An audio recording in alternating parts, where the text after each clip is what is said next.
할렐루야. 하나님의 사랑은 여전히 변함없는 줄로 믿습니다. 사랑은 참 놀랍거든요. 왜냐하면요, 사랑은요, 사랑하게 되면 기다릴 수 있게 됩니다. 겨울을 지나면서도 봄을 기다리는 것처럼 사랑은 기다릴 수 있게 하고요. 또 사랑은요, 눈을 멀게 합니다. 그러니까 콩깍지를 씌웁니다. 사랑하면 예뻐 보여요. 하나님께서 저와 여러분을 사랑하신다는 말씀의 의미 안에는 보면 하나님께서 저와 여러분이 어떤 모습, 어떤 처지로 있더라도 예뻐 보이고 사랑스러워 보이잖아요. 여러분, 탕자가 집 나갔을 때 돌아오는 그 아들을 기다리는 아버지의 마음이 사랑의 마음이잖아요. 돌아왔을 때는 어떻게 맞이하나요? 더럽고 돼지우리에서 일하다 오고 먹을 것도 제대로 못 먹고 얼마나 처참한 몰골로 돌아왔겠어요. 근데 아버지의 눈에는 그 아들, 돌아오는 아들이 너무 예쁘고 사랑스러워 보였을 거예요. 왜요? 사랑하면 그렇게 되잖아요. 사랑하면 뭐가 예뻐? 여러분, 자식이요 참 예쁘고 사랑스럽기 때문에 사실 보면, 객관적으로 보면 좀 그렇게 별로 잘 예쁜지 모르겠어요. 근데 사랑하는 부모의 눈에는 그 아이가 그렇게 사랑스럽고 예쁘게 보이잖아요. 마치 하나님께서 그것처럼 저와 여러분을 그렇게 사랑의 눈으로 바라보고 계시고 사랑의 손길로 기다리고 계시고 붙들고 계신 줄로 믿습니다. 그 변하지 않는 놀라운 능력에서 또 그 사랑이 얼마나 강력한지 몰라요. 사랑이 얼마나 큰 힘이 있는지 몰라요. 엄마는 위대하시잖아요. 왜 그래요? 자식을 향한 사랑 때문에, 가족을 향한 사랑 때문에. 그런 것처럼 하나님의 큰 은혜와 사랑을 더 귀하게 경험하시고 우리의 일상 가운데 누리고 살아가시는 우리 귀한 성도님들이 되시기를 간절히 바랍니다. 어쩌면 우리가 교회에서 보통 영성 얘기 많이 하는데요, 영성이란 말이 어렵게 생각할 것이 아니라 그 하나님의 귀한 사랑을 우리의 삶의 자리에서 보고 발견하고 누리고 살아가는 삶, 그 하나님의 사랑과 은혜를 경험하고 살아가는 삶이 어쩌면 진정한 가장 귀한 영성의 삶일 수도 있다라는 것을 우리 생각하시면서 이렇게 하나님의 은혜와 사랑을 더 귀하게 깨닫고 사시는 우리 모든 귀한 성도님들 되시기를 간절히 다시 한번 주님의 이름으로 축복합니다. 더위 한 주 동안 잘 지내셨습니까?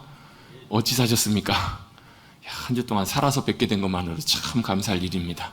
저는 요즘 그 샘이 터져가지고요, 땀샘이 터져가지고 그냥 요즘 막 그렇게까지 안 그러다 이번 주 지나면서 막 보니까 가만히만 있어도 막 땀이 막 줄줄줄줄 막 샘솟듯, 내게 샘솟는 기쁨이 아니고 내게 샘솟는 땀이 막 솟구쳐 오르는 그런 시간들을 한 주간 동안 보냈습니다.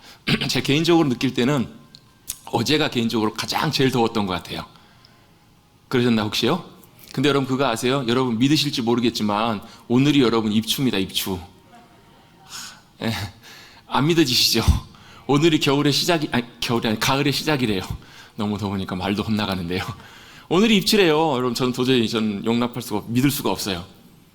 너무너무 덥잖아요. 근데 왜 입추라고 했을까? 입추가 되면 이슬이 내리고 이제 귀뚜라미가 울기 시작하고 아침 저녁으로 선선한 바람이 부는지는 모르겠어요. 근데 분명하게 알 수 있는 한 가지는 아무리 더위가 기승을 부리고 아무리 더워도 이제 입추가 시작되었기 때문에 이제 시간이 조금만 지나면 금방 선선한 바람이 불고 시원한 가을이 올 거라는 것을 우리 모두는 다 알고 있어요. 왜 그런가요? 그게 바로 하나님의 창조의 질서이고 하나님의 역사하시는 인도하심이기 때문에 그래요. 여러분, 세상은요 생각보다 하나님의 질서에 큰 힘대로 움직여지는 거 아세요? 힘이 센 것이요 모든 걸 움직여가요. 더위가 아무리 기승을 부려도요, 여러분, 시간의 흐름을 거스릴 수 있는 것은 아무도 없기 때문에 시간의 흐름이 흘러가면 거기에 맞춰서 흘러갈 수밖에 없는 것이 세상 만물이고 이치잖아요. 하나님께서는 그렇게 세상을 만드셨어요. 하나님의 법칙대로, 하나님의 질서대로 세상을 다 만드셔서 결국 모든 것들이 하나님이 만드신 질서대로 돌아가게끔, 해가 동쪽에서 뜨고 서쪽에서 지고 이런 모든 천지 만물 시간들이 지나가게끔 그렇게 만드셨고요, 우리 인간이 참으로 연약한 것은 그 하나님이 만드신 그 질서 가운데 어느 누구도 거부할 수 없는 그런 인생을 살아가고 있다는 거예요. 근데 안타깝게도 그 상태에서 그대로 진행이 됐었으면 참 좋았을 텐데 세상 가운데 뭐가 들어왔냐면 하나님을 거부하고 죄가 들어오기 시작했어요. 여러분, 죄는요 간단하게 하나님을 거부하는 게 죄예요. 하나님의 질서를 무시하고 뭐대로 살려라는 거예요. 내가 법으로 살겠다는 거예요. 내 마음대로 살겠다는 거예요. 아무것도 없으면서, 할 줄 아는 것도 없으면서, 할 수 있는 것도 아무것도 없으면서. 왜요? 여러분, 시간을 거스릴 수 있는 사람은 단 한 사람도 없어요. 저도 요즘 뼈저리게 느껴요. 요즘 저희 아내가 굉장히 걱정을 많이 합니다. 저희 막내 늑둥이 초등학교 들어갈 때 다들 너무 싫어하면 어떻게 하겠냐고. 그래서 좀 큰애를 보낼까 지금 그렇게 생각하고 있습니다. 엄마 아빠가 다 5학년들 돼가지고 다른 엄마 아빠에 비해서 너무 이렇게 연식이 너무 들어 보이면 어떻게 하겠냐고. 여러분, 근데 거스를 수가 없어요. 저도 막 이런 흰머리 생각보다 굉장히 많이 나고요. 많이 멀리서 봐서 그렇지 가까이서 보면 참 5년 전하고 지금하고 비교해봐도 굉장히 많이 좀 시간의 흐름을 그대로 따라가고 있습니다. 여러분, 어느 누구도 거부할 수가 없어요. 안타깝게도 근데요, 거부하는 것에서 그치는 것이, 거부할 수 없는 것에서 그치는 것이 아니라 그 죄 때문에 들어온 그 죄의 결과가 우리 가운데 우리를 기다리고 있는 것은 바로 뭐냐면 죄의 결과가 사망이라는 거예요. 죽음이 우리를 기다리고 있어요. 죽음의 수렁이, 죽음의 그 끈이, 죽음의 힘이 어느 누구도 거부할 수 없는 강력한 힘으로 우리를 붙잡고 있고 끌어당기고 있다는 거예요. 그래서 결론이 뭐예요? 그래서 사람은 다 죽어요. 어느 누구도 거부할 수 없는. 제가 입추를 보다 보니까요, 어떤 기자분이 입추하고 입추의 여지가 없다라는 말을 같이 써놨더라고요. 다른 말인데, 입추라는 말은 이제 가을의 시작이라는 말이고, 입추의 여지가 없다라는 말은 옛날에 한무제라는 그 왕이 잘 통치하다가 나중에 이제 그 간신배들에 의해서 완전히 나라가 엉망이 돼버리고 온 땅이 다 그냥 아주 안 좋은 탐관오리들이 가득하게 돼가지고 탄식하면서 온 땅에 아무리 찾아봐도 다 탐관오리들이 땅을 다 자기들이 먹어버려서 바늘 하나 꽂을 공간이 없구나 해가지고 입추의 여지가 없다는 말이 거기서 유래가 됐다고 하더라고요. 그럼 세상에 그렇게 위대했던 사람도요, 여러분 뭘 극복해내지 못했는가? 권력을 다 얻고요, 명예를 다 얻고 돈을 다 얻고 다 세상을 다 얻은 것 같은데 뭘 못 이겨요? 세상의 세월의 흐름을 이길 수가 없었던 거예요. 죽음을 극복하지 못했기 때문에 끝까지 뭐예요? 불로초를 찾고 죽음의 문제를 해결해 보려고 얼마나 많이 노력해요. 진시황이며 다 노력했지만 이 땅에서는 어느 누구도 그 죽음을 거스릴 수 있는 사람은 한 사람도 없었다라는 거예요. 왜요? 그 힘이 강력하기 때문에. 그 힘을 거스릴 수 있는 사람이 단 한 사람도 없었기 때문에. 그런데 여러분, 그 상황 속에서 하나님께서 예수님을 이 땅에 보내십니다. 왜요? 그 흐름을 주님께서 끊으시려고요. 주님께서 그 죽음이 우리를 다 끌고 가는 그 흐름을 바꾸셔서 주님께서 생명의 흐름으로, 생명으로 나아갈 수 있는 강력한 힘으로 우리를 붙들고 계신 줄로 믿습니다. 예수님의 힘이 더 강력하기 때문에 예수님께서 죽음과 사망의 권세를 이기시고 깨트리셔서 놀랍게 죽음으로 끌려갈 수밖에 없는 우리의 모든 인생을 주님께서 예수 그리스도 안에서 뭘 누리게 하셨는가? 생명을 누리게 하셨다고요. 표정을 보니까 아무런 감동이 없으세요. 여러분, 그게 얼마나 놀라운 일인 줄 아세요, 여러분? 누구나 다 위해 없이 다 죽음으로, 사망으로, 멸망으로 흘러갈 수밖에 없는 우리들 가운데 오셔서 그 힘의 권세를 주님이 끊으셨다고요. 그리고 왜요? 더 강력한 힘으로 주님께서 물기를 바꾸셨어요. 그 힘의 권세를 바꾸셨어요. 그래서 우리가 예수 그리스도 안에서 뭘 누리며 살아갈 수 있는가? 하나님 아버지의 영원한 생명을 누리고 살아갈 수 있는 그러한 귀한 인도하심으로 저와 여러분을 부르고 계신 줄로 믿습니다. 그게 주님의 놀라운 권세와 능력과 힘이에요. 제가요, 지난주에 오뚜기를 잠깐 생각하게 됐어요. 누가 이렇게 얘기를 하는 걸 들으면서, 어렸을 때 여러분 오뚜기 많이 보셨죠? 요즘은 오뚜기가 그렇게 많지는 않은 것 같아요. 근데 옛날에 오뚜기 눈사람처럼 생겼는데 오뚜기는 어때요? 계속 밀고 계속 어떤 경우에 발로 차버려도 저리저리 떼굴떼굴 굴러가도 어때요? 결국은 다시 일어나는 게 오뚜기예요. 왜 일어나는 줄 아세요, 여러분? 그 오뚜기의 무게중심에 무게추가 있기 때문에 그래요. 무게중심을 꽉 잡고 있기 때문에, 무게가 잡고 있기 때문에 아무리 어떤 방향으로 밀어도 그게 깨지지. 제가 어렸을 때 해봤더니요, 그게 그렇게 안 깨져요, 잘. 오뚜기는 그렇게 튼튼하게 만들었던 것 같아요. 저도 또 아무튼 옛날에 그 개구장이었거든요. 그래가지고 어떻게든지 오뚜기가 일어나면, 이런 게 아니라, 어라, 네가 일어났어? 그래서 한번 해보자 해가지고, 어떻게든지 박살날 때까지 한번 해보려고 집어 던지고 있는데도 잘 안 깨지더라고요. 여러분, 오뚜기는 잘 깨지지도 않아요. 근데 여러분, 더 중요한 것은 무게중심이 꽉 잡고 있으면 쓰러져도 다시 일어나요. 여러분, 믿음의 삶은요, 그리스도께서 우리의 무게중심에 자리하고 계시는 삶이 믿음의 삶이에요. 주님이 붙들고 계시기 때문에 때때로 넘어질 때 있어요, 없어요? 있어요. 쓰러질 때 있어요, 없어요? 있어요. 연약해서 무너지고 바람이 불면 막 쓰러지고 이럴 때도 있어요. 그런데요, 놀랍게도 주님이 우리의 삶의 중심으로 자리하고 계시면 그 주님의 무게가, 그 주님의 권세와 능력과 힘이 강력하기 때문에 세상에 어떤 것도 이길 수 없기 때문에 다시금 믿음의 사람들은 일어날 수 있다는 거예요. 왜요? 일어나지는 거예요, 여러분. 내가 일어나는 게 아니라 주님의 힘과 권세와 능력이 우리를 잡아 일으켜 주시는 거예요. 여러분, 그런 은혜 가운데 사시는 저와 여러분 되시기를 주님의 이름으로 축복합니다. 그걸 위해서 주님께서 이 땅에 우리 가운데 오셨어요. 오셔서 뭘요? 주님이 나는 세상의 빛이다. 난 세상의 생명이다. 난 세상의 생명의 너희의 양식이다. 생명의 생수의 강이다. 계속 말씀해 주시는 내용들이 어찌 보면 다 같은 내용들이에요. 다 같은 내용들이에요. 그래서 여러분, 우리 지난 시간에 요한복음 10장 앞에 부분을 나누면서 예수님이 나는 누구다라고 말씀하셨어요. 나는 선한 목자다라고 말씀하세요. 나는 양의 문이고 선한 목자다. 선한 목자가 되셔서 우리 가운데 뭐 하시려고 오셨는가? 요한복음 10장 10절에 보시면 내가 온 것은 양으로 생명을 얻게 하려 왔다. 저와 여러분에게 생명을 주시려고 오셨다라는 거예요. 여러분 생명을 받으십시다. 영원한 생명, 이 생명은 그냥 우리 뭐 죽고 살고 이런 개념이 아니라 영원하신 하나님, 시간과 공간을 초월해서 영원히 존재하신 그분의 생명이 우리 가운데 오시는 거예요. 그분이 우리 가운데 오셔서 우리의 생명이 되어주시는 것이 영원한 생명이에요. 영원한 생명을 우리 가운데 주시기 위해서 오셨다 뿐만 아니라요, 뭐 하기 위해서 오셨냐면 더 풍성히 얻게 하려고 우리 가운데 오셨다라고 주님께서 말씀하세요. 더 풍성히 얻게 하려고. 이걸 여러분 그 풍성히 얻게 하다라는 말이 라틴어 언어에 보면 이런 의미가 있다고 말씀드렸어요. 파도가 치듯이 계속 온다고요. 파도가 치듯이 계속 온다. 넘쳐난다고요. 뭐가요? 생명이 풍성하게 넘쳐난다고요. 저는 이것을요 어떻게 표현해 볼까 생각하다 이렇게 생각해 봤어요. 아, 이게 바로 복이구나. 복. 이게 뭐라고요? 복이라고요. 복. 하나님께서 우리에게 풍성한 삶을 누리게 하신다라는 말은 바로 이게 바로 복이다. 여러분 바로 이게 왜 복이냐면요, 진짜 복은요, 뭐가 진짜 복이냐면 하나님이 우리의 복이 되시는 것이 진짜 복이기 때문에 그래요. 여러분 우리는 복하면 뭐가 먼저 생각나냐면 건강의 복, 뭐 형통의 복, 승진의 복, 뭐 사업이 뭐 대박나는 복, 뭐 자식이 잘 되는 복, 이런 복들을 생각하기 쉬워요. 예, 물론 이것도 복이긴 맞아요. 이것도 복에 포함이 되기는 해요. 근데 진짜 중요한 것은요, 하나님께서도 성경에서 여러분 복을 명령하셨어요. 왜요? 우리에게 복이 필요하니까. 우리 모두는 다 복이 필요한 존재들이에요. 왜? 우리는 유한한 존재들이거든요. 우리를 하나님께서 만드신 창세기 1장에 보면 하나님께서 태초에 아담과 하와를 만드시고 제일 먼저 하셨던 것이 뭐예요, 여러분? 복 주시고 이르시되예요. 복을 주셨다라는 거예요. 왜 하나님께서 복을 주셨을까? 왜? 우리에게는 그 복이 필요하거든요. 그 복은 뭔가 그냥 단순히 뭐 건강, 뭐 물질, 형통 이것이 아니라 복이신 그 주님이 우리 가운데 오셔서 우리를 공급하시는 거예요. 우리 가운데 채우시는 거예요. 우리 가운데 역사하시는 거예요. 우리를 인도하시는 거예요. 뭐가 되셔서요? 마치 선한 목자가 되신 것처럼, 양에게 있어서 선한 목자가 필요한 것처럼 우리의 삶에 그 필요한 것들을 채우시는 거예요. 인도하시는 거예요. 우리의 삶에 만족할 만한. 그래서 그걸 고백했던 사람이 다윗이잖아요. 뭐라고 고백했어요?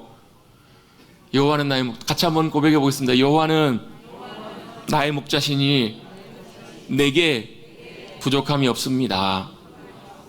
진짜세요, 여러분? 부족한 거 많으시잖아요, 여러분. 근데요, 하나님을 내 복으로 삼고 살아가는 삶은 하나님께서 가장 귀하고 적절한 것들로. 왜요? 주님이 우리 선한 목자 되신다고 약속하셨잖아요. 선한 목자는 뭐예요? 양의 필요를 알고 양의 모든 것들을. 그래서 그 2절의 말씀에 보면, 그 뒤에 부분에 보면 뭐라고 나와요? 그가 나를 푸른 풀밭으로 쉴 만한 물가로 인도하신다라는 거예요. 아, 배고파요. 영적으로 배고파요. 영적으로 지쳤어요. 너무너무 힘들어요. 아, 그때는요, 힘들어하지 마시고 목자를 찾으시라고요. 목자가 나의 삶을 지금 붙들고 계신지 인도하고 계신지, 내가 목자의 음성을 듣고 잘 따라가고 있는지 간절히 사모함으로 마치 사슴이 시냇물을 찾는 것처럼 그렇게 목자를 찾고 나갈 때 주님께서 우리의 영혼을, 또 우리의 삶을 가장 귀하고 풍성한 삶으로 인도해 주실 줄로 믿습니다. 그게 바로 복이라는 거예요. 왜 이게 복이냐면요, 하나님께서 맞아요, 우리에게 필요한 것들을 뭐 때때로 어떨 때는요 물질도 주시기도 하시고 건강의 복도 주세요. 다 누리십시오. 여러분 장수의 복도 누리시고 평안함의 복도 누리시고 자녀의 복도 누리시고, 또 여러분 뭐 원하세요? 여러분 다 누리세요. 근데요, 여러분 우리가 그것을 복으로 여기고 그걸 따라가기 시작하면 복 주시는 하나님을 놓친다니까요. 우리에게 중요한 것은요, 그 복 하나하나가 아니라 복을 주시는 하나님이 중요하시기 때문에 그래요. 여러분 혹시 주변에서 그런 분 계신지 모르겠어요. 어떤 분이 내가 예수를 믿어야 되겠다고. 아니 왜요? 그랬더니 예수 믿는 사람들 봤더니 뭐 사업도 잘 되는 것 같고 다 잘 되는 것 같아서 나도 예수 믿고 잘 됐으면 좋겠다 싶어서 예수를 믿겠다고. 그러시라고. 그래서 교회 나와서 이제 신앙생활 하시기 시작하셨어요. 한참 예수님 믿다가 언제부턴가 그분이 안 보이세요. 그래서 왜 안 보이시다 우연히 만나가지고 그분한테 여쭤봤더니 이제 예수님 안 믿기로 했다는 거예요.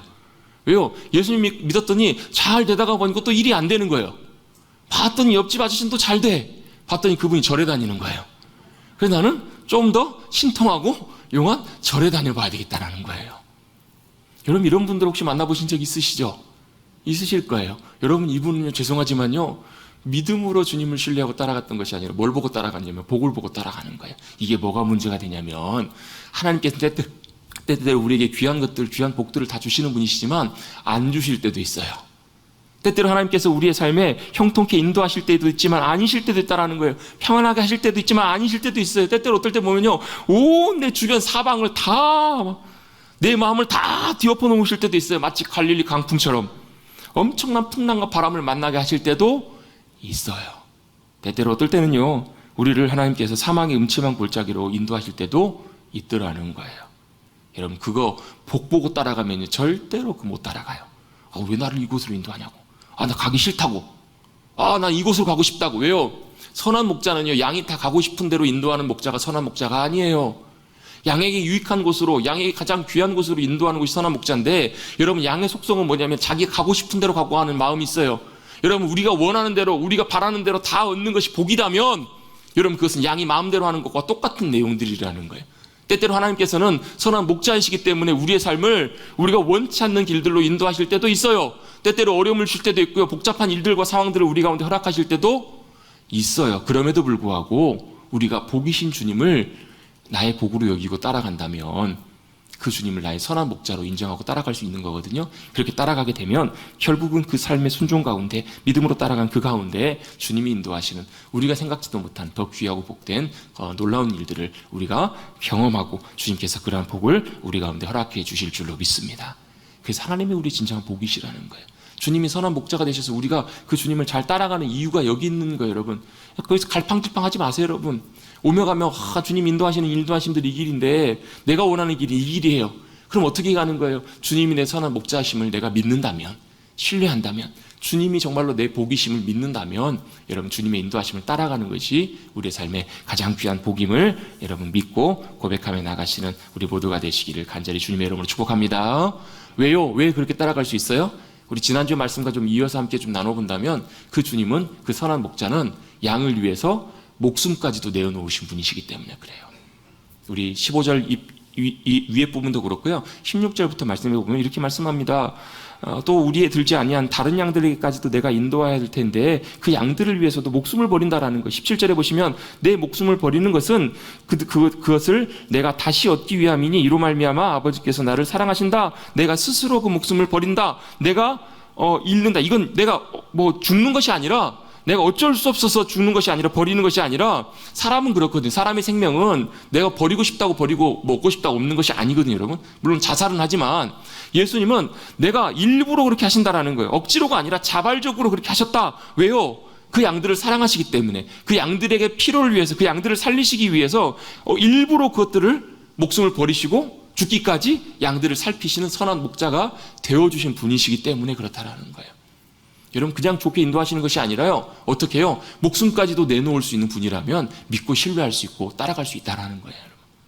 여러분, 제가 지난주에 월요일 날 저희 큰아이가 벌써 이번 주에 계약한다 그래가지고요, 방학 며칠도 하지도 않았는데 벌써 계약한다 그래서 어디 가지도 못하고 아무것도 못해서 어떻게 할까 하다가 저녁을 먹고 아이와 함께 오랜만에 우리 영화를 한번 보자 해가지고 극장에 한번 봤어요. 영화를 한번 봤어요. 요즘 핸드폰에 그 통신사에 포인트가 있어가지고 그걸로 제 편을 이제 공짜로 끊고 제 아이 표만 끊어가지고 영화를 봤는데, 무슨 영화를 봤냐면 이순신 장군의 그 한산대첩을 배경으로 하는 한산이라는 영화를 제가 보고 왔어요. 참 재밌더라고요, 보니까.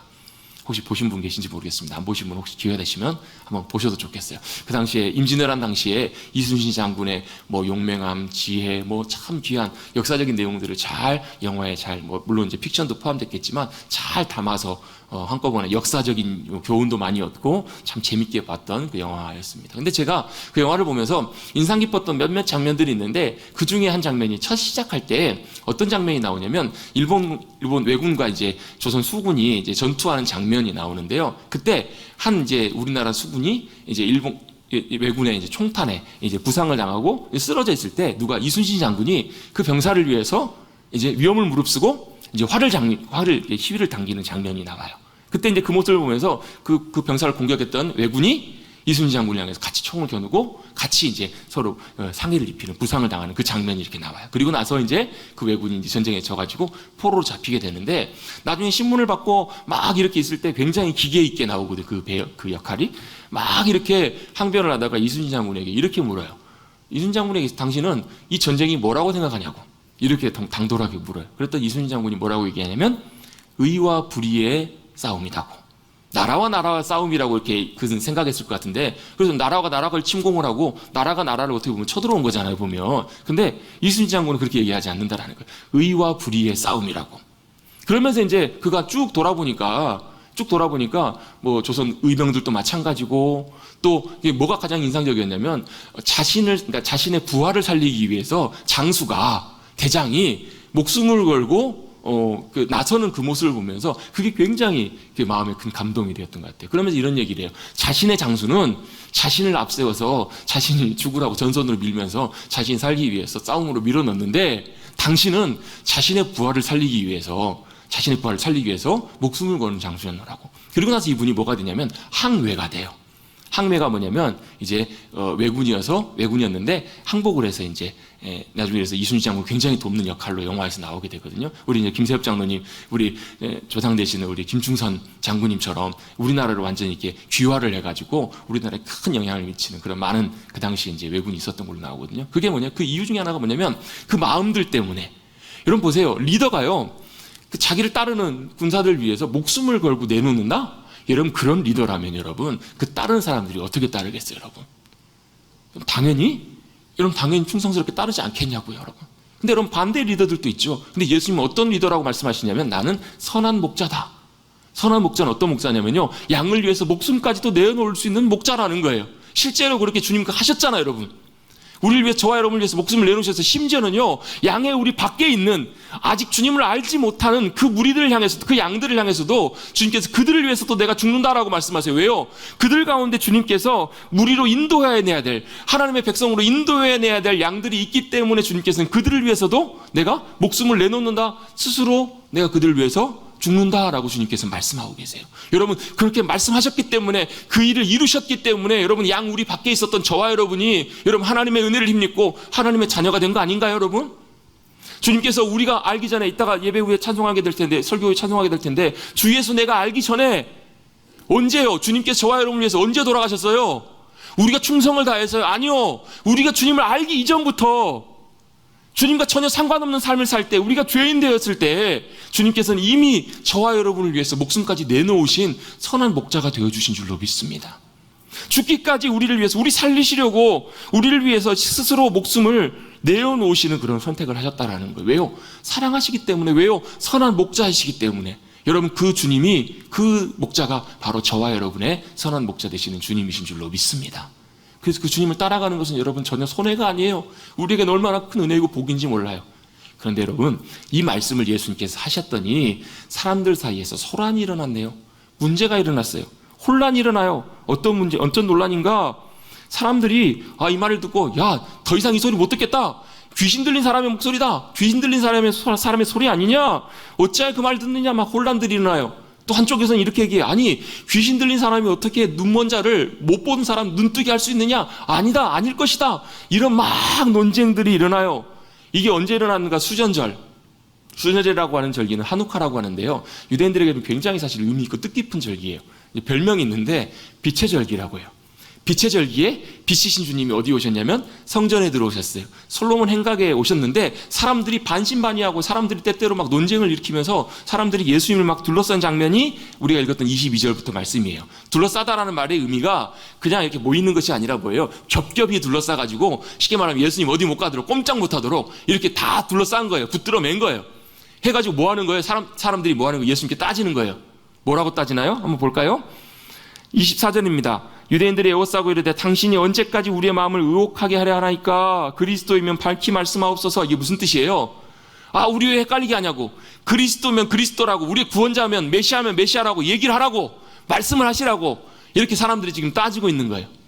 예수님께서 이런 사람들의 항변 가운데, 공격 가운데 뭐라고 말씀하시냐면요, 굉장히 간단하게 말씀하세요. 한번 볼까요? 25절입니다. 25절, 26절 말씀 같이 한번 한 목소리 한번 같이 한번 읽어보겠습니다. 25절, 26절 시작. 예수께서 대답하시되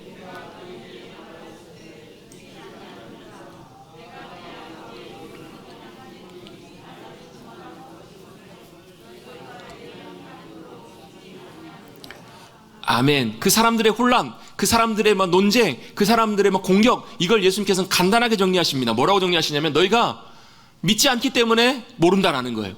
믿지 않기 때문에 깨닫지 못한다라는 거예요. 여러분 우리가 믿음 생활하다 보면요, 믿으면 보이는 것들이 굉장히 많아요. 믿으면 들리는 것들이 진짜 많아요. 여러분 믿게 되면 보이고 들리는 것들이 진짜 많아요. 여러분 진짜 양은요, 목자를 신뢰하기 때문에 뭐가 들리냐면 목자의 음성이 들리는 거예요. 양이 목자를 믿기 때문에 목자의 음성을 들어요. 아이들이 여러분 밤에 자면서도 누굴 찾아요? 엄마를 찾는 이유는 엄마를 신뢰하기 때문에 더듬더듬 찾아요. 그 깜깜한데도 기가 막히게 엄마를 찾아요. 그 엄마를 쫙 붙잡고 엄마에게 딱 안기면요, 아이가 그렇게 안도해요. 아이가 아무렇지도 않아요. 아이가 정말로 편안해요. 그게 바로 뭐예요? 믿음이라는 거예요. 여러분, 믿음은 우리가 선한 목자가, 주님이 우리의 선한 목자 되신다라는 것을 보게 해요. 또 인정하게 해요. 믿게 해요. 그래서 그 음성을 들으면 우리는 알아요. 왜요? 그 주님이 믿음 가운데 주시는 안도, 평안, 확신과 담대함이 그 안에 있기 때문에 그래요. 문제는 뭐예요? 안 믿으면요, 안 들려요. 뭐가 문제예요? 불신이 문제라는 거예요. 반대로 안 믿으려고 하면요, 뭘 보여줘도, 무슨 증거를 보여주고 뭘 다 얘기를 해도 못 믿어요, 여러분. 여러분, 불신이 그 마음 가운데 있으면요, 불신앙이 있으면 여러분 그 틀이 있는 한 여러분 무슨 증거를 보이고 하나님의 아들이 이 땅에 오셔도 못 믿는다니까, 여러분. 그래서 어떤 목사님이 이 부분을 이렇게 설명하시더라고요. 우리 안에 이게 깨어지고 바뀌어지지 않으면 안 된다고. 사람 안에 다 뭐가 있냐면요, 자기 주관이 있어요. 자기 생각이 있고 자기 기준이 있고 자기 가치관이 있고, 이게 뭐가 있냐, 마치 틀 같아요. 틀이어가지고 여기다 반죽을 넣고 뽑으면 뭐만 나와요? 그 틀의 모양대로 나온다고. 불신의 틀이 있으면요, 뭐만 나와요? 불신만 나온다고. 여러분 가래떡 뽑는 기계 보셨죠? 동그란 모양으로 가래떡 모양이 만들어져 있어요. 저 어렸을 때 그 큰 가래떡보다 어렸을 때 그 작은 떡볶이 가래떡이 너무 좋아가지고 그걸 좀 샀으면 좋겠는데, 그 방앗간에 가보면 큰 게 많잖아요.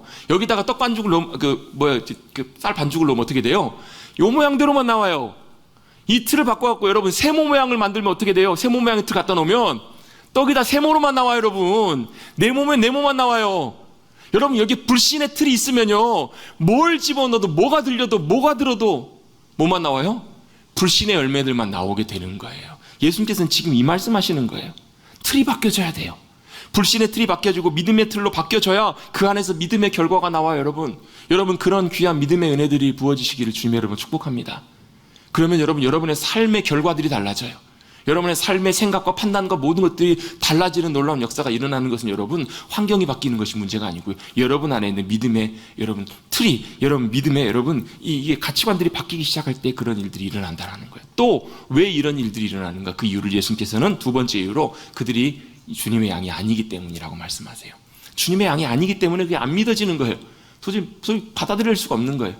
어떤 한 목사님이 그 여러 가지 관심들이 많으셔가지고 평소에 친분이 있는 유명한 스님을 한번 모시고 불교에서 바라보는 기독교, 불교에서 바라보는 교회, 이것이 어떤 것인지를 한번 좀 강연회를 한번 하고 싶어서 준비를 하시다가 결국 이제 못 하시고, 그분이 다른 곳에 하셨던 이제 강연했던 강의 내용을 보시고 이제 읽으셨나 봐요. 내용을 읽으셨는데 너무너무 논리적이고 너무너무 탁월한 그런 이제 그 이성적인 어떤 이런 걸 가지고 정확하게 이제 성경과 기독교를 이렇게 교회를 이렇게 분석을 해 놓으신 거예요. 그 스님이 원래 나중에 알고 보니 예전에 이제 유학 생활도 하셨고, 유학 생활 하실 때 이제 성경과 막 기독교 이런 것도 많이 접해 보시고 막 수도원 생활도 좀 하시고 이런 경험이 있으셨던 분이셔서 더 잘 아는 상황에서 이제 기독교를 이렇게 평가를 하는 내용들인 거예요. 내용이 이런 내용이, 예를 들면 하나님이 어떤 분이신가?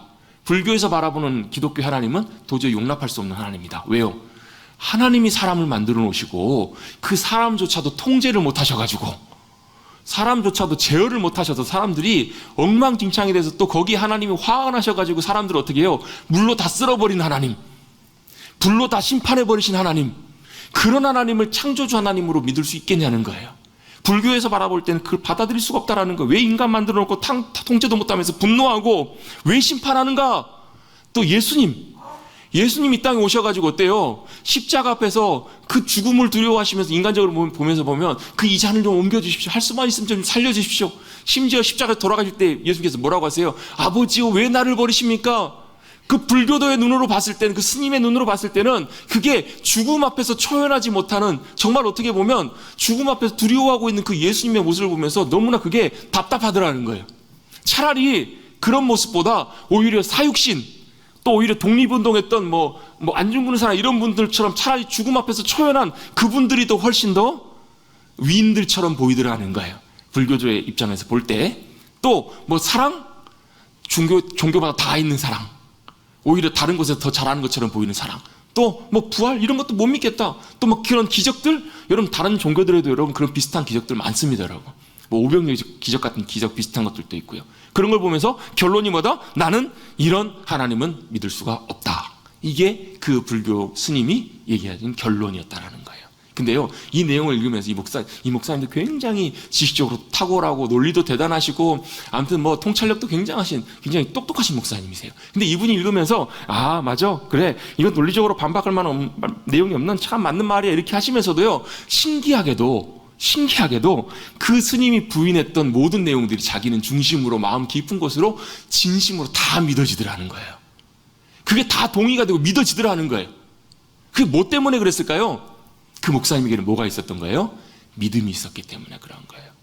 그 목사님에게는 하나님께서 은혜로 허락해 주신 그 믿음 때문에 그랬어요. 물론 예전에는 그 주님을 잘 알기 전에는 본인도 의심도 있었고 회의심도 있었고 주님을 믿어오면서도 그런 것들이 있었지만 시간이 지나면 지날수록 더 분명하게 의심할 수 없는 분명히 믿을 수밖에 없는 창조주 구원자 그 예수님이 나의 주님이심을 분명히 믿고 고백할 수밖에 없게 되더라는 거예요. 그게 왜 그럴까요? 그게 바로 주님이 은혜로 주신 믿음 때문에 그래요. 그게 왜 그럴까요? 그분이 바로 주님의 양이기 때문에 그런 거예요. 여러분, 우리가 그 주님을 우리가 믿음으로 고백할 수 있다면, 여러분 그 주님이 바로 우리의 주님이심을 믿음으로 고백할 수 있다면 우리가 바로 그 주님의 양인 줄로 믿습니다. 여러분, 그 이후에도 계속 사람들은 계속 반박합니다. 예수님을 계속 몰아붙여요. 예수님께서 이렇게 말씀하십니다. 내 말을 못 믿겠으면 뭘 보고 믿으라? 내가 행한 그 일을 가지고는 믿으라. 왜 예수님께서 이렇게 말씀하셨을까? 예수님께서 도대체 무슨 일을 하셨기에? 예수님께서 이 땅에 오셔서 하신 일이 있어요. 그 일이 바로 무엇이냐면 하나님 아버지의 일이세요. 그 일이 뭐예요? 간단하게 하나님 나라의 일이에요. 예수님의 말을 못 믿겠다면 예수님께서 이루신 하나님의 나라의 일들을 보아라. 여러분, 하나님의 나라의 일이 뭐예요? 여러분, 갇힌 자를 자유케 하는 거예요. 영적으로 눌려있는 자를 자유케 해요. 보지 못하는 일을 보게 해요. 여러분, 단순히 예수님이 고치신 것이 여러분 이 육신의 눈을 고치신 것이 아니라고 여러분 아시죠? 여러분 기억하시죠? 뭘 고치셨어요? 우리의 영적인 눈을 고치셔서 뭘 보게 하셨어요? 하나님의 살아계심과 하나님의 함께하심과 우리의 삶을 통해서 붙들고 계시고 역사하고 계신 그 크신 은혜를 보게 하는 눈을 주님께서 열어주셨잖아요. 또 뭐요? 주님이 오셔서 뭐하게 하세요? 사막에 꽃이 피게 하시고요, 목마른 자를 먹이시고 목마른 자를 해결해 주시고요, 죽은 자를 살리시고 모든 어둠의 굴레로부터 우리를 자유케 해주시는 하나님의 나라의 놀라운 일들을 주님께서 이루어 주셨잖아요. 그걸 보고라도 믿으라는 거예요. 여러분, 이걸 바꿔보면 무슨 의미가 되는 줄 아세요? 여러분, 우리가 그 예수님을 믿는다라는 말은요, 그 주님이 이루신 하나님의 나라의 놀라운 일들이 저와 여러분의 삶을 통해서 나타날 수 있다는 거예요. 나타나야 된다는 거예요. 2000년 전에 주님 행하신 일들이지만 여러분, 우리가 그 주님 믿고 따라가고 주님의 양으로 살아간다는 것은 주님이 행하신 그 놀라운 하나하나의 일들이 여전히 일어나야 된다는 거예요. 그래서 여러분, 저는 누군가가 저에게 제 목회가, 제 설교가, 제 말씀들이 무엇이냐고 핵심을 물어본다고 하면 저는 딱 한마디로 이렇게 얘기할 거예요. 하나님의 나라가 저와 우리 성도님들의 삶 가운데 구체적으로 나타나고 이루어지는 것, 그래서 매여있는 것들이 풀려지고 어둠의 권세가 떠나가서 그 가운데 하나님의 놀라운 빛과 인도하심, 생명과 은혜와 복이 흘러가는 실제적인 그런 하나님의 나라가 저와 여러분의 구체적인 삶 속에 이루어지는 것이, 그걸 소망하고 기대하고 나가는 것, 그게 바로 저는 제가 세워가야 될 교회 목회이고 제가 나누는 하나님의 말씀의 중요한 진리의 핵심적인 부분이라고 저는 그렇게 고백할 수 있을 거예요. 여러분, 주님이 이루신 놀라운 일들을 보고 믿으라고 주님 말씀하신 것처럼 여러분도 믿으시고 기대하셔서 저와 여러분의 삶 가운데 이루실 하나님의 나라의 놀라운 일들을 누려가시는 우리 모두가 되시기를 주님의 이름으로 축복합니다. 이게 바로 뭐예요? 주님이 부르신 주님의 귀한 양들 가운데 주님께서 말씀하시고 믿게 하신 놀라운 은혜라는 거예요. 그러면서 주님께서 이런 말씀하십니다. 27절입니다. 27절, 28절, 29절까지 말씀 함께 우리 한 번에 쭉 한 번 같이 한번 읽어보겠습니다. 시작. 내 양은 내 음성을 들으며 나는 그들을 알며 그들은 나를 따르느니라. 내가 그들에게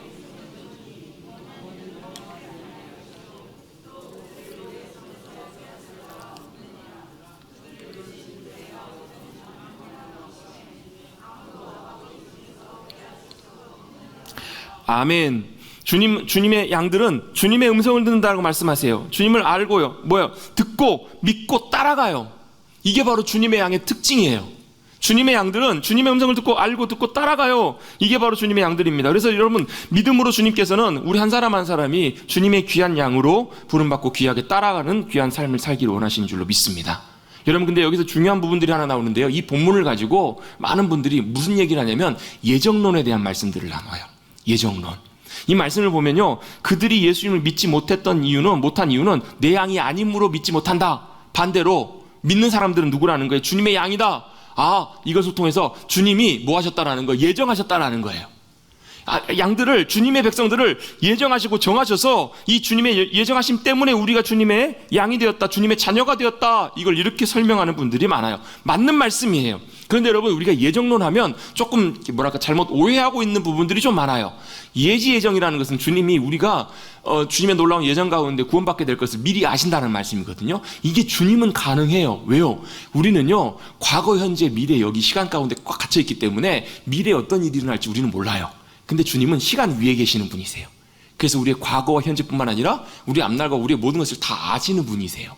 그래서 아세요. 근데 이제 문제는 이거예요. 우리는 예정론하면 이렇게 생각한다는 거예요. 누구는 그럼 구원받았고 누구는 구원 못 받았네. 누구는 믿음이 있고 누구는 없네. 이거 하나님께서 정하셨으니까 우리가 할 게 없네. 이걸 예정론이라고 생각하기 쉬운데요, 이건 조금 성경적으로 문제가 있어요. 왜요? 이 예정론은 우리가 이렇게 이해해야 돼요. 뭐냐면 우리가 누가 구원받았는지 안 받았는지 이건 우리가 몰라요. 이거 누가 아시냐면 주님이 아세요. 어떤 분은요, 평생 예수님 부인하다가요, 예수님 심지어 핍박하다가 돌아가시기 직전에 마음에 놀라운 주님의 은혜 가운데 회심하고 변화되고 주님의 거듭난 자녀로 거듭나고 그렇게 돌아가신 분들도 계세요.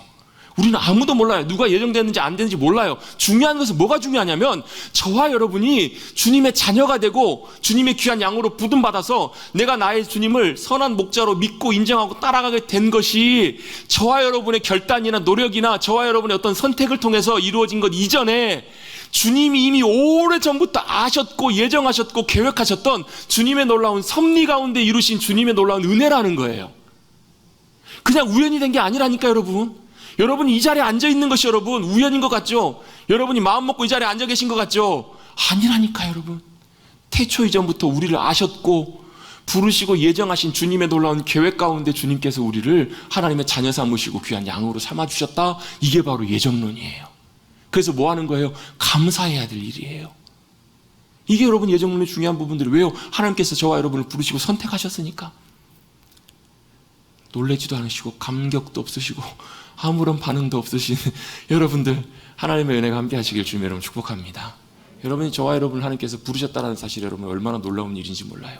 여러분 우리가 때때로 여러분 우리 생각으로 우리의 의지로 우리의 노력으로 하나님의 자녀가 됐을 거라고 생각하기 쉬운데 전혀 그렇지가 않아요.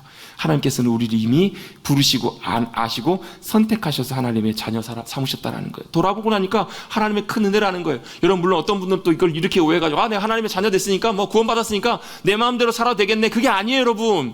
왜요? 왜 아니냐면요, 여전히 여러분 우리는 연약해요. 우리는 부족하기 때문에 결국 내가 구원받는 것이 내가 주님 앞에 뭐 잘 보이고 잘해서 하나님께서 나를 이뻐하셔서 사랑하셔서 나를 구원하시고 자녀 삼으신다, 이게 아니기 때문에 그래요. 철저하게 뭐예요? 주님의 선택이고 주님의 전적인 주권적인 은혜로만 그게 가능한 일이라는 거예요. 여러분 옛날에 여러분 그런 일들이 있었거든요. 보육원에 있는 아이를 입양해서 집에서 데리고 와서 양육하고 양자를 삼아서 아이들을 양육하다 보면 아이들이 이제 이런 경향을 보이는 아이들이 좀 있어요. 뭐예요? 눈치를 봐요.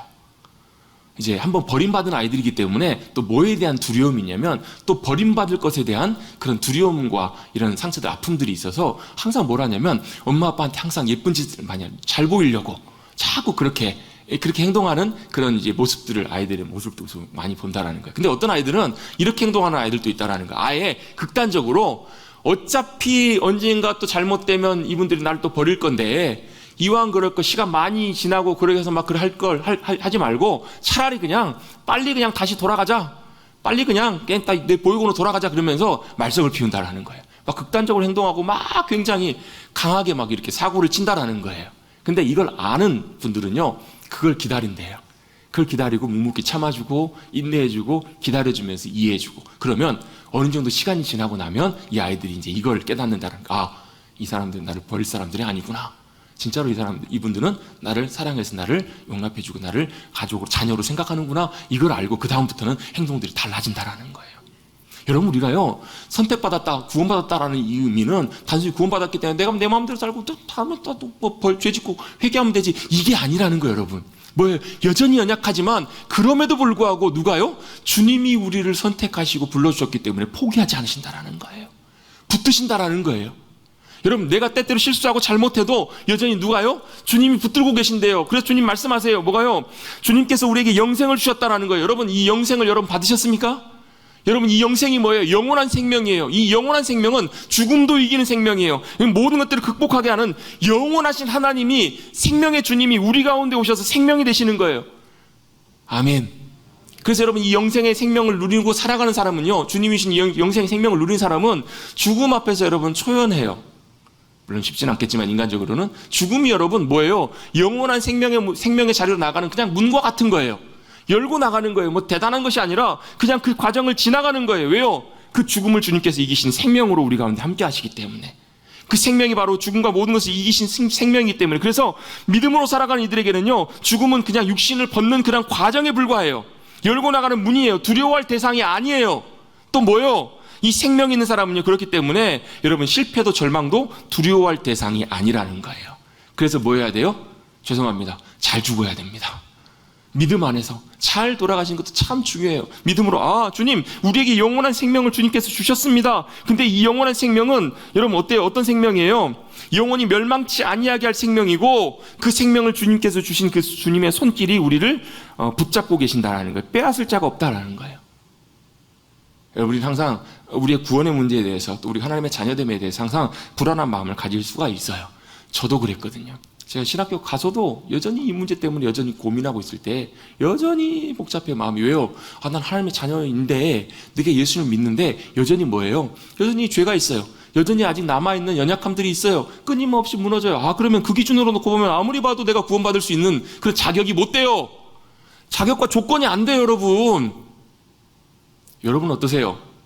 그렇지 않으세요? 여러분, 저와 여러분을 보면요, 아무리 봐도 구원받을 만한 자격과 조건이 안 됩니다, 여러분.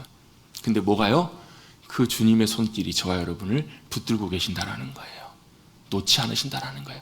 빼앗을 자가 없다라고 말씀하세요. 제가 이 말씀을 알게 되고 배우게 되고 깨닫게 되면서요, 자유함이 있었어요. 무슨 자유함이? 내가 연약해도, 내가 여전히 부족해도, 내가 연약할수록 더욱 귀히 여기사 높은 보좌 위에서 낮은 나를 찾아오신 분이 바로 주님이세요. 사랑하시기 때문에 찾아오셔서 뭐 하세요? 저와 여러분의 연약함을 붙들고 계시는 분이 바로 주님이시라는 거예요.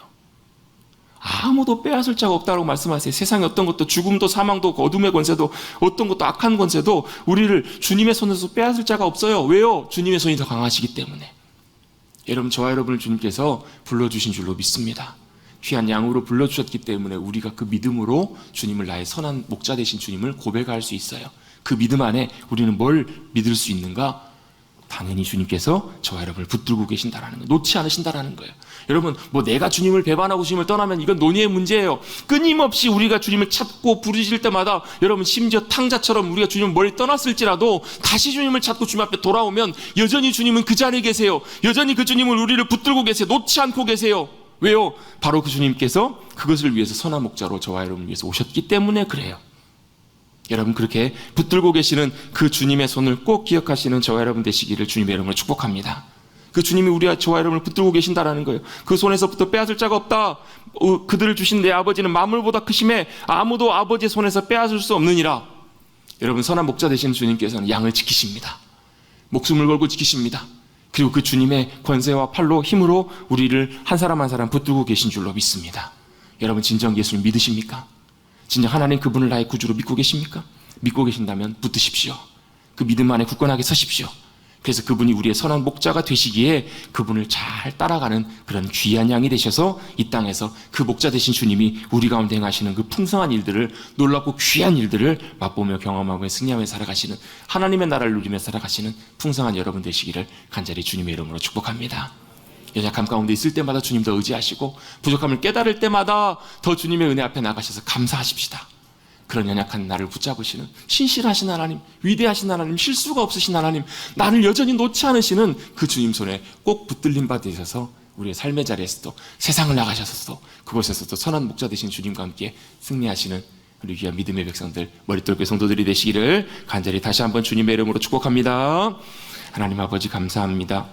오늘도 무더운 날씨 가운데에서도 주님, 저희를 예배 자리로 나오게 하여 주시고, 오늘도 말씀 가운데 귀 기울이며 선한 목자 되시는 주님이 우리의 목자 되시고 우리는 그분의 선택받은 양임을 다시 한번 듣게 하시고 기억하게 하시니 감사를 드립니다.